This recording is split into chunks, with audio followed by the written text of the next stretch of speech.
अस्सलाम वालेकुम जी। उम्मीद है आप सब खैरियत से होंगे, ठीक होंगे और मज़े में होंगे आप। और ये जो वीडियो है हमारी, ये है हेल्पफुल कंटेंट क्रिएशन के बारे में। और रिसेंटली जो अपडेट आई थी गूगल हेल्पफुल कंटेंट से, इस अपडेट ने बेसिकली बहुत सारे लोगों की वेबसाइट्स को हिट किया था। इस अपडेट ने जो है ना वो एक लाइक अमेजोन एफिलिएट ब्लॉग्स को सिर्फ जो है ना वो हिट नहीं किया था, मतलब ओवरऑल जो वेबसाइट्स हैं उनको हिट किया था।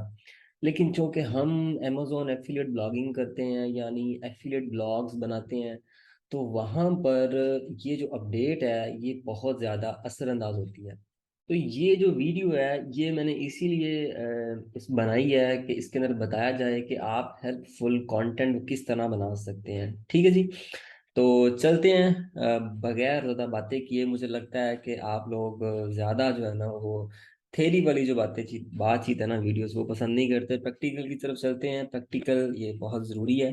अच्छा, मैंने यहाँ पर जो डॉक्स है, शीट है, वो ओपन कर रखी है ताकि मैं इसके ऊपर आपको हर चीज़ जो है ना बता सकूँ, थोड़ा सा प्रैक्टिकल करके कि आपने हेल्पफुल कंटेंट किस तरह बनाना है अपनी अमेजोन एफिलिएट वेबसाइट्स के अंदर। लाइक प्रोडक्ट रिव्यूज़ किस तरह लिखने हैं आपने, इंफॉर्मेशनल जो आर्टिकल्स हैं वो आपने किस तरह लिखने हैं।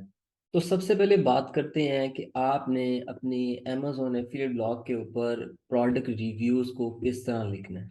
ठीक है जी। ये इस वीडियो के अंदर मैं कोई भी चीज़ छुपाने नहीं वाला। लाइक वो पेड वाली चीज़ नहीं होती ना, जो मतलब कोर्सेज के अंदर थोड़ा सा फ्री में थोड़ी और बातें होती हैं, पेड के अंदर और होती हैं। तो ऐसा कुछ नहीं है। मैंने बहुत सारे कोर्सेज को ज्वाइन करके तो वहाँ से ये इन्फॉर्मेशन ली है, प्रैक्टिकल्स की हैं, एक्सपेरिमेंट्स किए हैं, देन फिर ये जो इन्फॉर्मेशन है मैं ये आपके साथ शेयर कर रहा हूँ। आपको पता होना चाहिए कि मतलब चीज़ें जो है ना वो चेंज होती रहती हैं, एसईओ चेंज होती रहती है। ये डेड नहीं होती, ये ख़त्म नहीं होती, ये मरती नहीं है, ये चेंज होती रहती है। इसके काम करने का तरीका बदलता रहता है। लाइक आसान लफ्ज़ों में अगर आप इसको कहें तो ये इसकी जो स्ट्रेटेजीज हैं वो चेंज होती रहती हैं। तो इसी तरह आज से पहले, यानी आज से 2 साल पहले जो हम कंटेंट लिखते थे वो थोड़ा और तरह का था। आज से 1 साल पहले जो हमने लिखना शुरू किया वो थोड़ा सा और तरह था। लाइक उसके अंदर थोड़ी सी और चीज़ें होती थी। अभी जो लिखने वाले हैं वो बिल्कुल ही चेंज है। तो कैसे लिखना है, यहाँ पर फॉर एग्जांपल जी आपका प्रोडक्ट टाइटल, ठीक है जी। अब प्रोडक्ट टाइटल H2 होना चाहिए या फिर आपका H3 होना चाहिए, कौन सा होना चाहिए? तो मैं यहाँ पर ये कहूँगा कि आपका जो प्रोडक्ट टाइटल है वो आप देखें कि आपके कंपेटिटर ने जो है ना वो कौन सा रखा हुआ है। ठीक है। वीडियो में मैं कैमरा थोड़ा सा उस तरफ है और स्क्रीन मेरी इस तरफ है, तो इसलिए थोड़ा सा जो है ना चेंज होता रहता है सीन। तो प्रोडक्ट जो आपकी हेडिंग है वो आपने रखनी है अपने कंपेटिटर को देख के। ठीक है। मतलब कैसे कि आपने उसको चेक करना है गूगल के अंदर कि आपके कंपेटिटर ने प्रोडक्ट की हेडिंग्स को किस हेडिंग के अंदर रखा हुआ है। H2 के अंदर रखा हुआ है या H3 के अंदर रखा हुआ है। अगर उसने H2 में रखा है तो आपको चाहिए कि आप उसको H2 में गए। अगर 3 में रखा है तो आपको चाहिए कि आप उसको H3 के अंदर रखें। तो ये कंफ्यूजन यहाँ पर दूर कर लें। ठीक है। तो मैं इसको यहाँ से H3 कर लेता हूँ। ऑल्दो मैं कंटेंट राइटिंग नहीं करता, लेकिन चूंकि एक टाइम मतलब कंटेंट राइटिंग की है, तो आज एक छोटी सी टीम बनाई है 4-5 लोगों की जिनसे राइटिंग करवा रहा हूँ।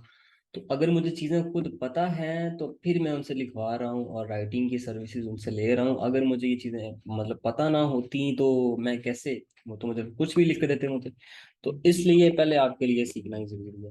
तो ये आपकी हो जाएगी जनाब H3 की। मैं यहाँ पर रैंडमली लिख देता हूँ, आपकी H3 होगी।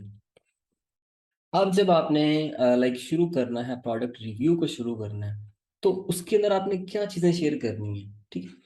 मैं थोड़ा सा आपको बातों में बता दूं, चूंकि मैं लिख कर नहीं बताने वाला, लिख कर बताने लगा तो ये वीडियो तो मतलब बहुत लंबी हो जाएगी इस तरह। लेकिन ये है कि आप कुछ अगर कोई बात ऐसी को पॉइंट हुआ तो वो मैं यहाँ पर आपको बता दूंगा। क्योंकि लिख कर तो फिर आपको राइटर ही बता सकता है, या फिर आपको कुछ ना कुछ मैं लाइक एग्जांपल शो कर दूंगा फिर उसके अंदर। ठीक है। अब फॉर एग्जांपल कि आपने लाइक गेमिंग लैपटॉप के ऊपर आर्टिकल लिखना है, मैं इसके ऊपर ज़्यादा आसानी से समझा सकूंगा।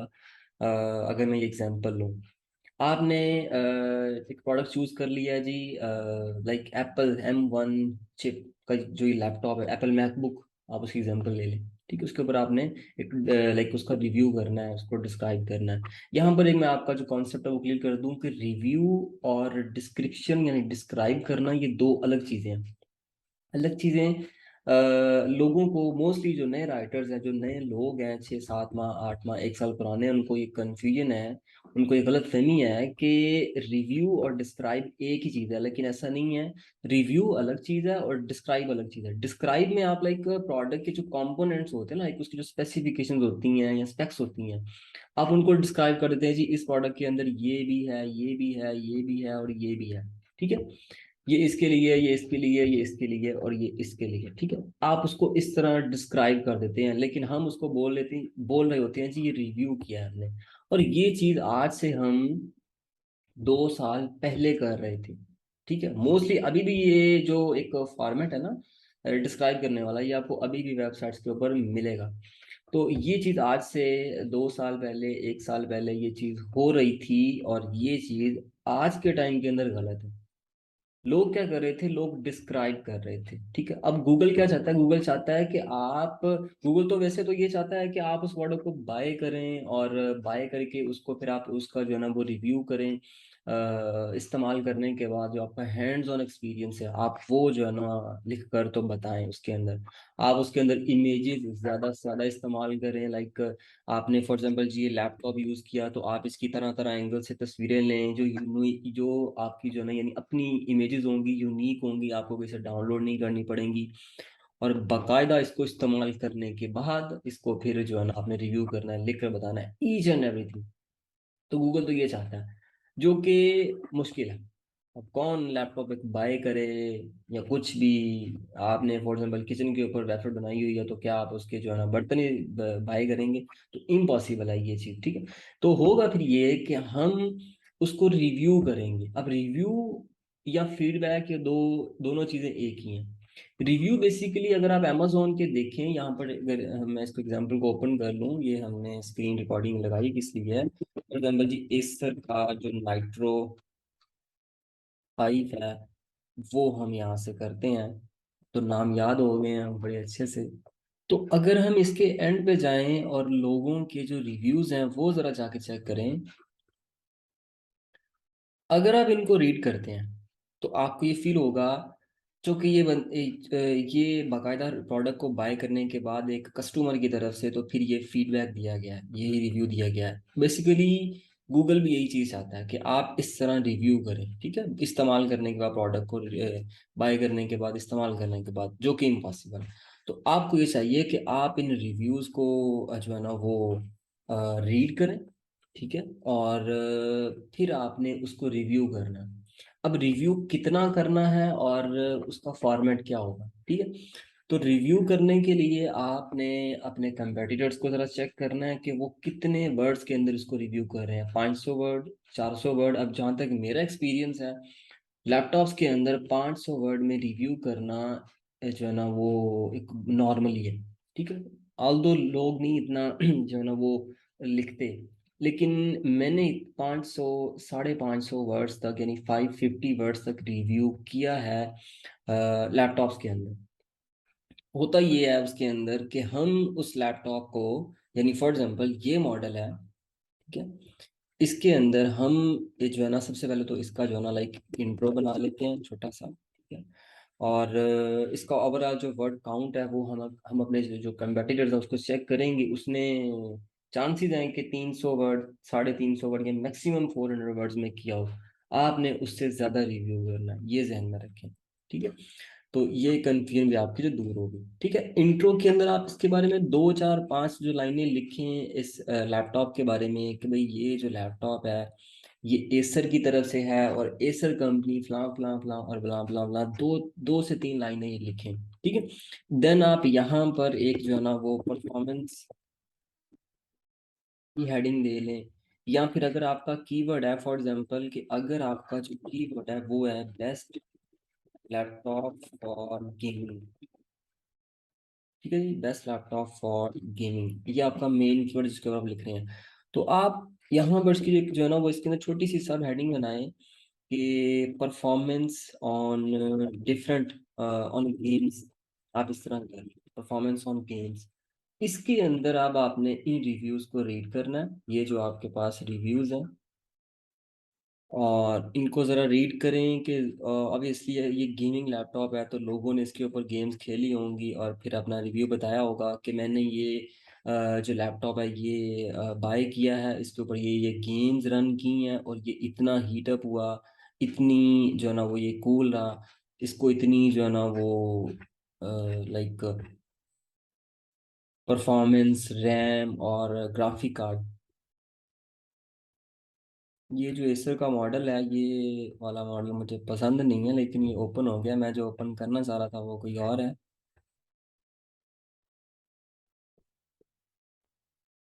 तो अब यहाँ पर तो ऐसी चीज़ नहीं है, चूंकि मैंने बताया कि ये मॉडल ही थोड़ा सा डिफरेंट है। लेकिन अगर मिल जाए तो, हाँ आप देखना जैसे यहाँ पर ये लिखा हुआ है, other laptops have GTX 1050 card and this offers you for less money a decent SSD and GTX 1050 Ti 4 GB। ठीक है, तो ये लाइक कंपैरिजन है। अब यहाँ से देखना एक हिंट मिल गया, तो आपने इसको अपने लफ्जों में बताना है कंपैरिजन के अंदर। ठीक है, इसके अंदर आपने जो है ना वो इसकी परफॉर्मेंस बतानी है डिफरेंट गेम्स के ऊपर। ठीक है, अब ये यहाँ तक नहीं है कि आप यहाँ इन रिव्यूज तक ही जो है ना वो सिर्फ बाउंड रहे, नहीं, आप इसको गूगल करें। यहाँ ऐसे इसको गूगल करें और यहाँ पर लिखें रिव्यू करने के बाद ये जो वीडियोस हैं ये इनको भी जरा थोड़ा सा एक्सप्लोर कर लें। देखिए अच्छा कंटेंट लिखने के लिए टाइम तो लगेगा और ये वीडियो भी लंबी होगी, तो जिसने देखनी है वो इसको देख ले, जिसने नहीं देखनी वो इसको अभी स्किप कर दे, कोई टेंशन नहीं है। अच्छा, तो इन वीडियोस को भी देखें। इन लोगों ने बेसिकली हैंड्स ऑन एक्सपीरियंस दिया होता है डिफरेंट गेम्स को रन करके। तो यहाँ से आपको पता चल जाएगा कि ये जो लैपटॉप है ये कितने FPS पर कौन सी गेम चला रहा है। ठीक है, कितने फ्रेम पर रेट्स के ऊपर जो कोई भी गेम है, सॉरी, GTA 5 है, वॉच डॉग्स है, या कोई भी है, वो उसको कितने फ्रेम्स के ऊपर चला रहा है। तो ये इस तरह की चीजें मेंशन कर दे। गूगल कहता है कि फैक्ट्स पर बात करें, फैक्ट्स एंड फिगर्स पर बात करें, हेल्पफुल कंटेंट इसी तरह बनेगा, और मैंने इसी तरह बनाया था। अभी रिसेंटली जो मैं वेबसाइट बना रहा हूँ उसके ऊपर भी इसी तरह राइटर से काम करवा रहा हूँ, उसको मैंने इसी तरह गाइड किया जिस तरह मैं इस वीडियो के अंदर आपको गाइड कर रहा हूँ। तो हेल्पफुल कंटेंट भाई, देर तो लगेगी। अगर अच्छा कंटेंट लिखना है, अपडेट से बचना है, देर तो लगेगी। आने वाली जो भी अपडेट होगी क्या पता हेल्पफुल कंटेंट का दूसरा वर्जन आ जाए, जैसे प्रोडक्ट रिव्यू का हुआ। प्रोडक्ट रिव्यू में पांचवी या चौथी आई थिंक अपडेट आई है ये वाली। इससे पहले 2021 या आई थिंक 20 में आई थी या 21 में आई थी, मुझे याद नहीं है एग्जैक्टली। तो ये चांसेस हैं कि हेल्पफुल कंटेंट का एक और नया वर्जन आ जाए भाई अपडेट के अकॉर्डिंगली गूगल से। तो इसलिए अच्छा कंटेंट लिखें, और ताकि बाद में टेंशन ना हो। ठीक है, तो फैक्ट्स एंड फिगर्स पे बात करनी है कि ये गेम्स को कितने डिफरेंट गेम्स का जो है ना वो यहाँ पर लाइक आप मेंशन करें इसके अंदर कि ये गेम्स इतने FPS पर इसने चलाई है, मैंने इसको इतना टेस्ट किया है। अच्छा, जब आपने इसको रिव्यू करना है तो आपने यहाँ आपने इस टोन के अंदर लिखना है कि यानी ऐसे लगे कि जैसे आपने इस लैपटॉप को बाय किया है, देन आप अपना रिव्यू दे रहे हैं, आपने इसके ऊपर गेम्स भी चलाई हैं, आपने इसके ऊपर इंटेंसिव जो प्रोग्राम्स हैं वो भी आपने इसके ऊपर रन किए हैं, आपने बकायदा इसको टेस्ट किया है इसके बेंचमार्क्स के साथ। तो ओवरऑल जो आपको लाइक आपका जो रिव्यू है वो फिर आपने नीचे देना। अच्छा, फॉर एग्जांपल देना आपने ऐसे ही, लाइक आपने आई में बात करनी है। ठीक है, आई में बात करनी है कि आई बॉट दिस लैपटॉप फला फला फला। अगर आप ये नहीं करना चाहते तो ये लिख सकते हैं, देखिए ये तो फिर ऑब्वियसली थोड़ा सा झूठ में भी आ जाएगा। लेकिन चूंकि आप फैक्ट्स पर बात करेंगे तो फिर ये बात झूठ में नहीं आएगी, आपको झूठ नहीं बोलना। ठीक है, अगर आप झूठ बोल के करते हैं तो ऑब्वियसली वो फिर थोड़ा सा एक आप काम ही गलत कर रहे हैं। तो इसलिए देखिए आपने जो इन्फॉर्मेशन लेनी है वो इंटरनेट से लेनी है, इंटरनेट से इन्फॉर्मेशन लेके देन आपने उसको अपने वर्ड्स में बताना है कि ये लैपटॉप इतना काबिल है। ठीक है, मैंने इतनी इसके ऊपर रिसर्च की है, बायर्स के मुताबिक इसके ऊपर ये जो है ना वो परफॉर्मेंस रही है। अच्छा, यहाँ पर आपने परफॉर्मेंस की एक छोटी सी लाइक रिव्यू करें, रिव्यू के अंदर भी सब हेडिंग्स का इस्तेमाल करें। ये चीज़ बड़ी जो है ना वो हेल्पफुल रहती है, इससे इंगेजमेंट भी बढ़ जाती है आपके कंटेंट के अंदर। वो टेक्स्ट की एक बड़ी सी वॉल बनाने की जरूरत नहीं है। अगर आप चलें, अगर आप वो करते भी हैं तो आपको चाहिए कि आप उसको छोटे छोटे पैराग्राफ्स में ब्रेक कर दें, लाइक 3 लाइंस का एक पैराग्राफ बना दें। इस तरह रीडेबिलिटी जो है ना वो इम्प्रूव हो जाती है। बाकी वोकेबलरी बिल्कुल आसान रखें, बड़ी बड़ी हाई फाई वोकेबलरी जो है ना वो यूज़ करने की जरूरत नहीं है।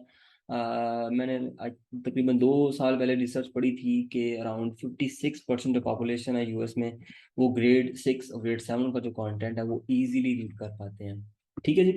तो इसलिए आसान लफ्ज़ों में इसको लिखें, छोटे सेंटेंसेस में लिखें, और ग्रामेटिकली जो मिस्टेक्स हैं उनकी टेंशन लेने की जरूरत नहीं है, ग्रामरली यूज़ कर लें। और जब आप कंटेंट लिखें तो आप उसको एक लाइक लिखते जाएं। ये ना देखें कि पीछे मैंने क्या गलती कर दी है, ग्रामेटिकली क्या गलती हो गई है, या पंक्चुएशन की हो गई है, या कोई वोकैबुलरी की हो गई है, या फिर मैंने सेंटेंस का स्ट्रक्चर सही नहीं लिखा। तो ये चीज़ नहीं देख आपने देखनी। जब आप लिखने लगे तो लिखते जाएं, एक फ्लो के अंदर लिखते जाएं। अगर आप ऐसा नहीं करते तो लाइक आपको जो फ्लो है, जो देखें आपके जहन में जो आइडियाज आ रहे होंगे वो गायब हो जाएंगे, अगर आप पीछे वाली गलतियों को ठीक करने लग गए। तो इसलिए पहले इसको कंप्लीट करें, देन आप उसको प्रूफ रीड करें और ठीक करें। फिर जो गलती है लाइक पंक्चुएशन की, ग्रामेटिकली, सेंटेंसेस की, उसको ग्रामरली से ठीक कर लें। और ग्रामरली से ठीक करते हुए भी आपने ख्याल रखना है कि कुछ सेंटेंसेस को वो खराब भी करता है, कुछ चीज़ें वो सजेस्ट करता है जो कि अगर हम इम्प्लीमेंट कर दें तो वो ठीक को भी जो है ना वो खराब कर देती है। तो ये चीज़ भी आपने जो है ना वो गौर करनी है। अच्छा, आप इसके अंदर 2 से 3 लाइक परफॉर्मेंस की बना ली, या फिर 2-3 हेडिंग्स जो है ना वो मसीद आप इसके अंदर लाइक बनाएंगे। मैं आपको आइडिया दे रहा हूँ, एग्जैक्ट नहीं बता रहा। अगर एग्जैक्ट बता दूंगा तो फिर वो वही चीज़ होगी जो मैं कर रहा हूँ, उसको फिर जो है ना वो कॉपी करना शुरू किया जाएगा। तो इसलिए मैं एग्जैक्ट नहीं बता रहा, मैं आइडियाज दे रहा हूँ कि आपने इस तरह करना है कि अपने रिव्यू के अंदर आपने सब हेडिंग्स का यूज करना है। प्रोडक्ट के रेलिवेंट और आपके मेन कीवर्ड के रेलिवेंट, ताकि एक रेलिवेंसी बने। एनएलपी का मे भी आपको आइडिया हो कि एनएलपी बेसिकली इन्हीं चीज़ों, यही चीज़ें जो है ना वो एनएलपी के अंदर आती हैं। तो इसलिए आपने एक बड़ा अच्छा सा रिव्यू करना है। अच्छा, नीचे इसके फिर आप एक अपना ऑनेस्ट रिव्यू दें। या लाइक फॉर एग्जाम्पल इस तरह हो सकता है कि why you should, why should you, sorry, बोल रहे you consider this product, this sorry this laptop. इस तरह कर सकते हैं आप। मैंने इतनी सी लाइन लिखते पे काफी देर लगा दी। तो इसके नीचे फिर आप अपना एक ऑनेस्ट रिव्यू दें, लाइक एक तरह का कंक्लूड कर दें ओवरऑल रिव्यू को। और तकरीबन 3 या 4 लाइनों के अंदर आप उसको बताएं। तो आपका एक बड़ा अच्छा सा एक रिव्यू बनेगा जो टोटली फैक्ट्स पर बेस करता होगा, फिगर्स पर बेस करता होगा। कोशिश करें कि रिव्यू के अंदर 1 या 2 छोटी छोटी पिक्चर्स यूज करें रिव्यू के अंदर। ये बहुत ज़्यादा इंगेज करेंगी। आपका जो बाउंस रेट है और आपकी जो इसके ऊपर जो टाइम है, लाइक यूजर जब आपके पेज के ऊपर लैंड करता है तो वो कितनी देर तक उसके ऊपर उसके उस ऊपर स्टे करता है, तो वो चीज़ भी आपकी इम्प्रूव होगी। और जितनी ज़्यादा इम्प्रूव होगी आपका कंटेंट भी ज़्यादा रैंक करेगा, क्योंकि ये एक रैंकिंग फैक्टर है। ठीक है जी। और आपका लाइक बाउंस रेट जितना इंक्रीज होगा तो ऑब्वियसली ये जो है ना वो ठीक नहीं है, अकॉर्डिंग टू गूगल ठीक नहीं है। अगर कम से कम बाउंस रेट होगा तो वो एक रैंकिंग सिग्नल है। उससे ये शो होता है कि आपका जो कंटेंट है वो काफ़ी ज़्यादा इंगेजी है, हेल्पफुल है। रीडर्स इसीलिए उसके ऊपर स्टे कर रहे हैं इतनी देर तक, कंपेयर टू आपके कंपेटिटर्स। तो आपका कंटेंट चांसेस हैं कि ज़्यादा रैंक करेगा।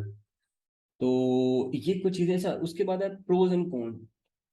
आइडियाज मैं फिर से बता दूं कि अमेजोन से मिलने वाले हैं, गूगल से मिलने वाले हैं, यूट्यूब वीडियो से मिलने वाले हैं। हो सकता है आपकी निश हो तो आपको फाइंड करना है कि आपका जो कंटेंट है वो कहाँ कहाँ से रिसर्च करके फाइंड किया जा सकता है। अच्छा, अब बात करते हैं प्रोज एंड कॉन्स की। तो प्रोज एंड कॉन्स में ऐसा है कि आपने आइडिया तो देखिए गूगल से लेना है। ऐसा नहीं है कि आपने खुद, अगर तो आप खुद गेमर हैं तो फिर तो भाई सोने पे सुहागा है, अगर तो आप खुद गेमर हैं।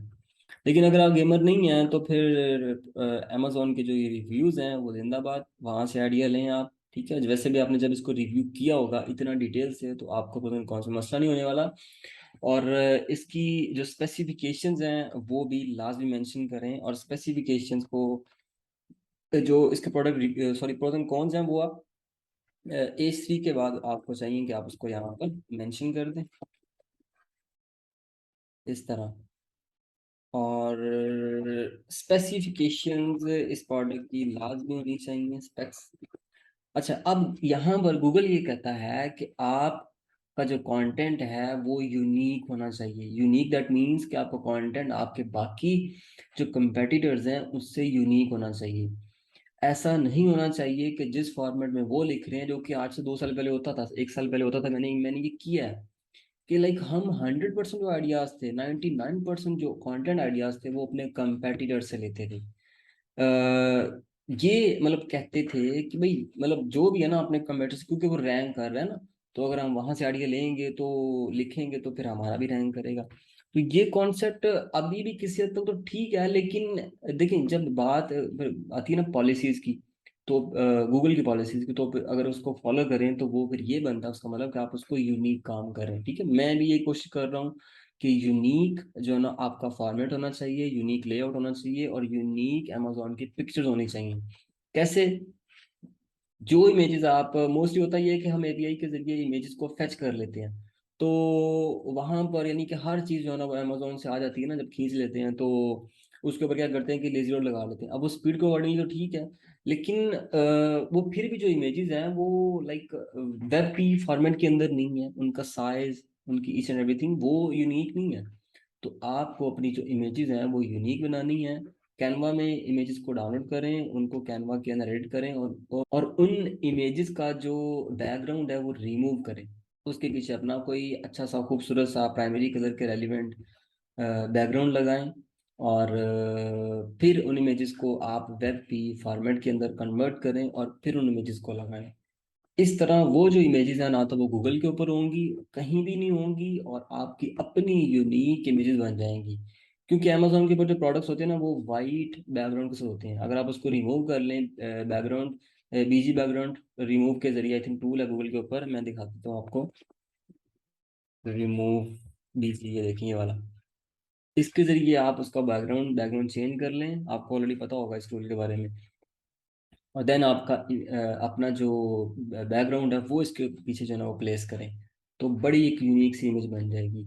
तो ओवरऑल इसको अगर हम कंक्लूड करें वीडियो को, तो आपको यूनिक काम करना है और फैक्ट्स एंड फिगर्स पे बात करनी है। अगर हम बात करें अब थोड़ी सी इंट्रो के बारे में, एफिलिएट कंटेंट के इंट्रो के बारे में, तो वो कैसा होना चाहिए। देखिए, क्योंकि हम ऐसे हेल्पफुल कंटेंट की बात कर रहे हैं, सिर्फ प्रोडक्ट रिव्यू की बात नहीं कर रहे हैं, ये इसलिए इसके ऊपर मैंने इतनी ज़्यादा डिटेल से बात की है कि ये इम्पॉर्टेंट होता है, इसके जरिए ही तो हमने पैसे कमाने होते हैं। अच्छा अच्छा, अब बात करते हैं इंट्रो की। इंट्रो को मैक्सिमम 150 वर्ड्स में कंक्लूड करें, इससे ज़्यादा ना करें। डजेंट मैटर आपके कंपेटिटर ने कितना किया और कैसे किया, 150 वर्ड्स के अंदर इसको कर लें, और इसको टू द पॉइंट रखें इस तरह। टू द पॉइंट होना चाहिए, और फैक्ट्स पर बात होनी चाहिए, बेस्ड ऑन फैक्ट्स। ठीक है, कॉट्स यूज कर सकते हैं आप इसके अंदर। आई कैचिंग, आई कैचिंग होना चाहिए। ठीक, अभी आई कैचिंग कैसे बनेगा, जब आप किसी का रेफरेंस देंगे। Use reference. आई कैचिंग में मैं ऐसी कर देता हूँ कि यूज एक्सपर्ट्स रेफरेंसेस, इस तरह करना है आपने। कॉट कोई भी, आप जो है ना इसके रेलिवेंट अगर आपको कोई कॉट मिल रहा है, थोड़ा रिसर्च करेंगे ना तो हर चीज़ मिल जाएगी गूगल से। मुझे मिल रही है तो आपको भी मिल जाएगी, यानी मेरे राइटर्स को अगर मिल रही है तो आपको भी मिल जाएगी। और कॉट्स को यूज़ करें, फैक्ट्स पर बात करें, टू द पॉइंट होना चाहिए, और 150 वर्ड्स के अंदर इसको कर लें। बहुत ज़्यादा लंबा ना करें, बहुत ज़्यादा लंबा आपका इंट्रो होगा तो वो फिर आपका जो है ना वो स्किप ही होगा, इसलिए आप उसको 150 वर्ड्स में करें। इसके अंदर आप बात करनी है आपने, लाइक इम्पोर्टेंस की बात कर लें इस टॉपिक के अकॉर्डिंगली, एक्सपर्ट्स के बारे में, जो इस निश के अंदर एक्सपर्ट्स हैं उनके रेफरेंस को लाजमी यूज़ करें कि भाई फ़लाँ फ़लाँ ये चीज़ें मिल जाएंगी, यूट्यूब से मिल जाएंगी, गूगल से मिल जाएंगी कि फ़लाँ फ़लाँ जो है ना वो बंदा है मुल्क का, और उसने ये बात कही थी इसके बारे में कि भाई ये जो आपको जो है ना वो एक गेमिंग लैपटॉप लेने के लिए एक ये वाला जो ग्राफिक कार्ड है ये होना चाहिए, लाइक इस तरह का कोई रेफरेंस यूज़ करें। अगर कोई कॉट मिल रहा है तो वो यूज़ कर लें। और ये शुरू में हो सकता है मुश्किल हो आप लिखने में, लेकिन जब आप यूज्ड हो जाएंगे तो ये इतना मुश्किल नहीं होगा। अगर आप इन पॉइंट्स को फॉलो करके लिखते हैं तो यकीन करें कि आपका जो इंट्रो है वो बड़ा ज़बरदस्त होने वाला है, बड़ा एक अच्छा। और जितने जो पेड कोर्सेज होते हैं उनके अंदर भी सर यही चीज़ आपको सिखाई जाती है और बताई जाती है, ठीक है जी। तो इस इन पॉइंट्स के बेस पर आपने अपना जो है ना वो इंट्रो लिखना है इसका कमर्शियल का। कंक्लूजन आपने लिखना है कुछ इस तरह, अगर कंक्लूजन को कंक्लूड करें इस तरह कंक्लूजन, तो कंक्लूजन के अंदर आपने करना है रिकमेंड। पहले तो आप बात कर लें इम्पोर्टेंस की, कंक्लूड, सॉरी कंक्लूड, यार क्या हो गया, द ओवरऑल आर्टिकल, ठीक है। इसके अंदर आप अपना जो है ना वो recommend top 3 products, recommend top 3 products, और इसको कोशिश करें कि 150 या फिर 100 वर्ड्स एटलीस्ट होना चाहिए। मैं वैसे 150 वर्ड्स होना वो लिख पा रहा हूँ। तो ओवरऑल आर्टिकल को जो है ना आप इसको कंक्लूड कर लें, और 3 जो बेहतरीन प्रोडक्ट्स हैं वो इसके अंदर रिव्यू करें, रिकमेंड करें। और रिकमेंड करने का ऐसा नहीं है कि आप उनकी जस्ट नाम लिख दें, उसकी छोटी सी हेडिंग दें, सब हेडिंग। और देन चूंकि ये आपकी एज 2 होगी कंक्लूजन वाली, तो इसके नीचे आप एज 3 बना दें, और उसके नीचे फिर आप लाइक उस प्रोडक्ट का नाम लिखें, और 2 से 3 लाइनें जो है ना वो उसके अंदर ऐड करें, बिल्कुल यूनिक लाइन उसके अंदर ऐड करें कि ये प्रोडक्ट मैं क्यों रिकमेंड कर रहा हूँ आपको इस पूरे आर्टिकल में। तो इस तरह टोटल 3 जो प्रोडक्ट्स हैं वो आपने रिकमेंड करने हैं, तो बड़ा ज़बरदस्त बन जाएगा। अच्छा, अगर बात करें हम इंफॉर्मेशनल आर्टिकल्स की, तो इंफॉर्मेशन आर्टिकल्स के बारे में बड़ा सिंपल है। 1000 वर्ड, 2000 वर्ड, 1500 वर्ड के आर्टिकल्स लिखे जाते हैं कमर्शियल वेबसाइट्स के ऊपर, सॉरी अमेजोन एफिलिएट ब्लॉग्स के ऊपर। और इसके बारे में बिल्कुल यानी आम है, कॉमन है कि जब आप ये लिखते हैं इंफॉर्मेशनल तो आपको रिसर्च करनी पड़ती है। तो इसके बारे में अगर मैं ये कहूँ कि रिसर्च करके लिखें तो ये कहना ही गलत है, क्योंकि ये ऑलरेडी रिसर्च करके ही लिखे जाते हैं। लेकिन कोशिश करें कि यूनिक होना चाहिए आपका आर्टिकल, बाकी लोगों से यूनिक होना चाहिए। जब भी आर्टिकल लिखें तो अपने टॉप जो 10 गूगल में जो सर्च में रिजल्ट्स हैं, वेबसाइट्स हैं जो रैंक कर रहे हैं, उनका एवरेज वर्ड काउंट ले लें, और उनसे कोई 200-300 वर्ड ज़्यादा ही आपको जो है ना वो लिखने चाहिए। और टेक्स्ट पर बात करें, रेफरेंसेस पर बात करें, तो आपका कंटेंट रैंक करेगा। ठीक है जी। तो ये थी वीडियो। आई नो कि ये वीडियो बड़ी लंबी चौड़ी बनी है, लेकिन ये डिटेल्ड वीडियो है, ठीक है। स्टिल मैंने लिख कर नहीं बताया, लिख कर बताने वाला, लिख कर बताऊं तो फिर तो ये वीडियो घंटे की हो जाएगी या घंटे से भी ऊपर चली जाएगी। तो कोशिश करूंगा कि अगर तो राइटर एग्री हुआ तो उसको ले आऊंगा वीडियो के अंदर, अगर ना हुआ तो भाई इससे गुजारा करना पड़ेगा। प्रैक्टिस करें, प्रैक्टिस मेक्स मैन परफेक्ट। तो मिलते हैं नेक्स्ट वीडियो के अंदर, अपना ख्याल रखें, अल्लाह हाफिज़।